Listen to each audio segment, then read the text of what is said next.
Hi everyone, welcome back to my channel. So it's been a bit since I have filmed a sit-down video, and I am very excited because it is Women in Translation Month. It is August now, and I am quite a connoisseur of women in translation books, so I have quite a few to talk to you about. And I just wanted this video to be more of like a catch-all for Women in Translation Month discussion. So I want to talk to you about the books I'm planning on reading, suggest some books to you that I think are really great, and give you guys some resources for further research on what to read for WIT Month. So without further ado, let's get into the video.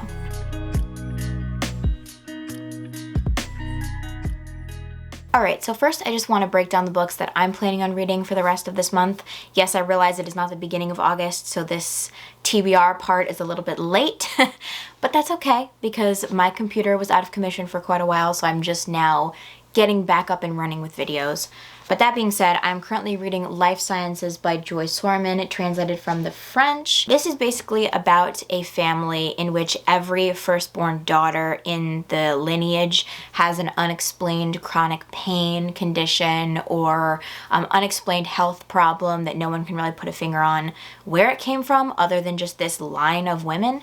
There's no reason for it, there's no explanation, and the doctors are certainly not helping figure it out. I'm really excited about this because of the topic it kind of covers. It talks about how women are not believed or understood in terms of their medical conditions especially, and how prevalent that is in real life. And I think it's really interesting to put it into a concept like this where it's not a realistic from life type of story, but the general core principles and discussions that are happening within this book fit into real life. So it definitely is social commentary in that way, and I just think it's going to be super interesting. So very intrigued about this, and I have not read many French translated books, so I'm also excited to give another one a try. So that is my first read for this month. And the next one I'm hoping to read is Almond by Won Pyun Son. I've been talking about reading this book for so long and I haven't gotten to it. It was on my TBR last month for the readathon. Actually, both of these were, or one of them. I was going to choose one and read it. I started this, didn't finish it obviously. But this one I actually just got on audio, and I think I'm just going to blast through it that way because it's only a 5-hour audiobook. And I think it'll be a lot easier for me to just dig into it if I have the audiobook. So definitely planning on getting this one read this month. This one follows a boy who's born with a brain condition that makes it so that he can't feel emotions. And it talks about the situations with his family, his friends, how he kind of goes through life with this condition, and all of the struggles and tribulations that he experiences. This is a Korean translated book, and I haven't read a ton of Korean translated literature. I've read more than, say, like French or Icelandic or anything like that. But I have not read nearly as many Korean translated books as Japanese or Spanish. So far, all the Korean translated literature I've read has been really interesting and really good and thought-provoking, so I'm looking forward to digging into this one, and this is definitely going to get read this month. And the final book on my TBR for this month is Diary of a Void by Emi Yagi. This is translated from the Japanese. I just actually had to look what this one was about because I pre-ordered this so long ago and it finally came in. And I knew it was coming in August, but it sort of just surprised me on my doorstep, and I was very excited about it, but I did not remember what it was about. So it is about a woman who is working at this kind of manufacturing job, and she says she's pregnant and therefore that she can't do a bunch of things, but the reality is that she's not actually pregnant. It sounds pretty weird and absurd, which is definitely right up my alley. It's definitely giving me a little bit There's No Such Thing as an Easy Job by Kikuko Sumera vibes. That's another Japanese translated book that I read. I've noticed recently too that with Japanese literature there's a lot of discussion of the workplace and capitalism and this kind of mentality of working ourselves into the ground. Like, all of these kind of discussions are very prevalent in Japanese literature, and I don't find them as much in other types of translated literature or in English literature. So I think that's really interesting, and that's something unique that Japanese literature has to offer us.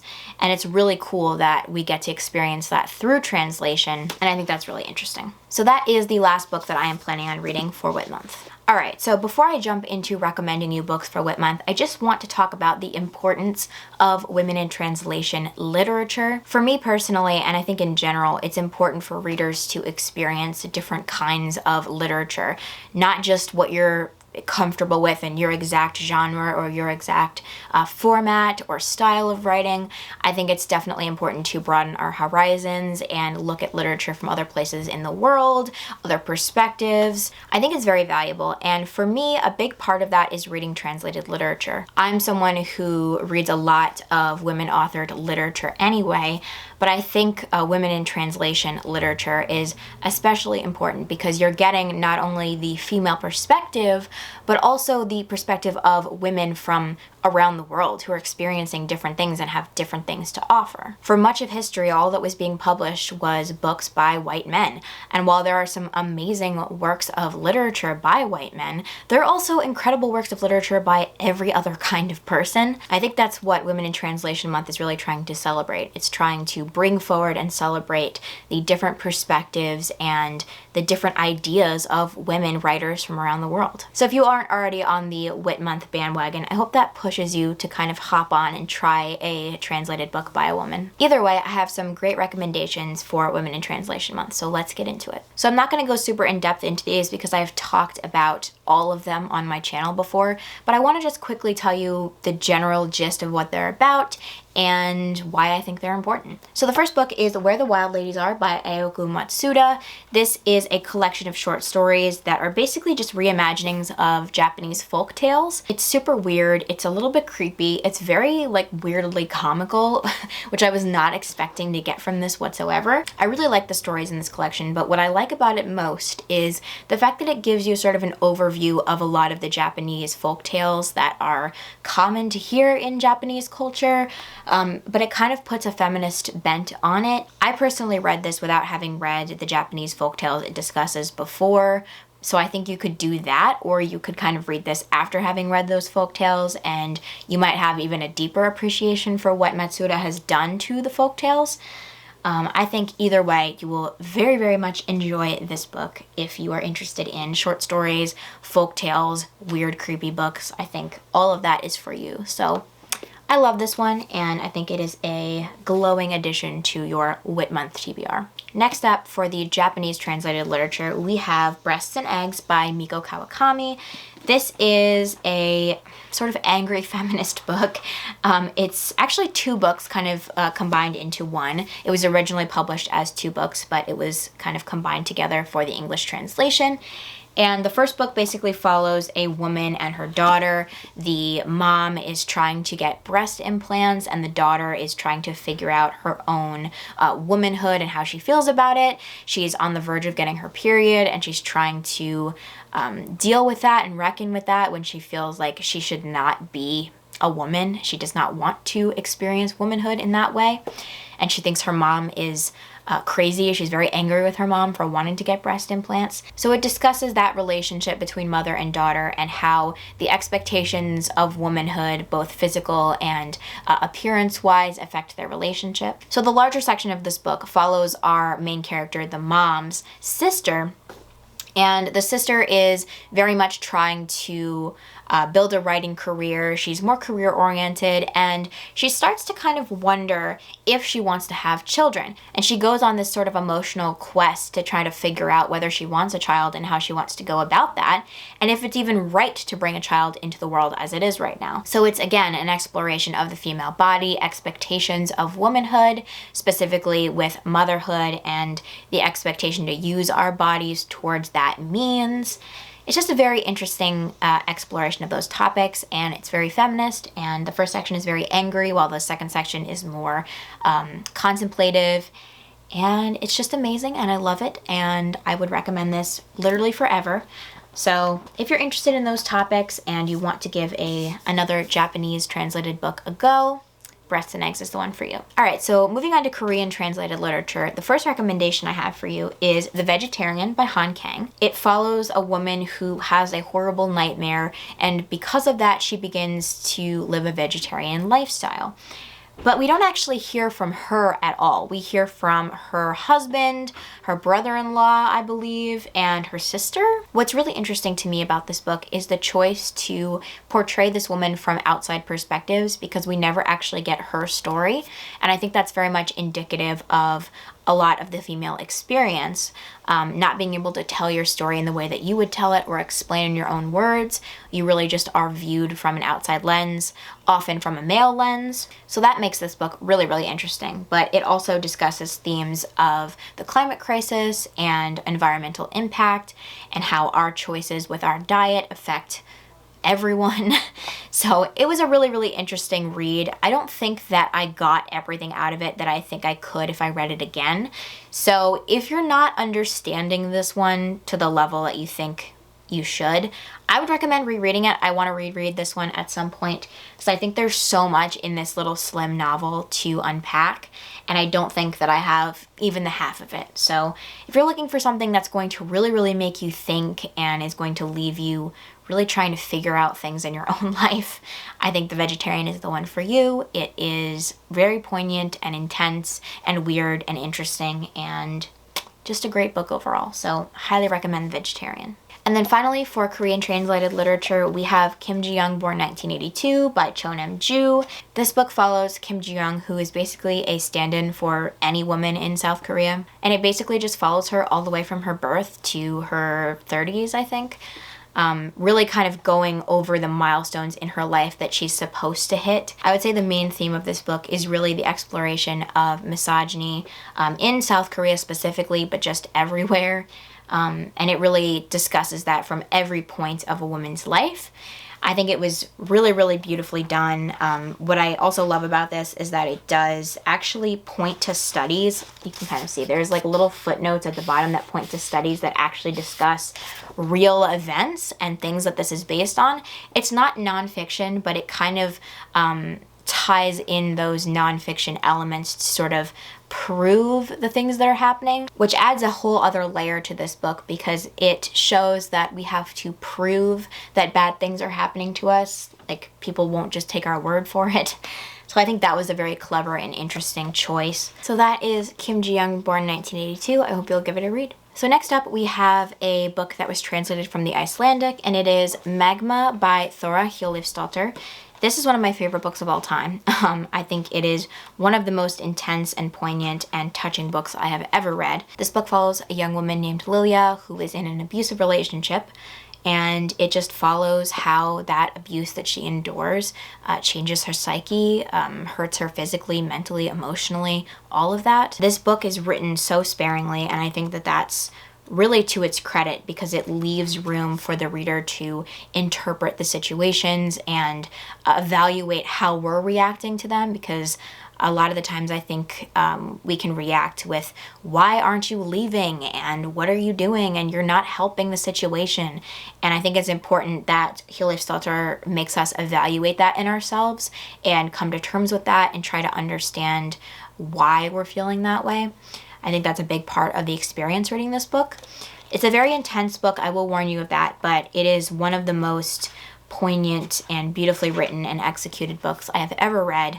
And if that's a topic that interests you and that's not something that's going to be too much for you, just be warned, this book is very, very intense, and I would look up any trigger warnings if you are sensitive. So I'm biased, this is one of my favorite books, but I think generally it is such a valuable and important read.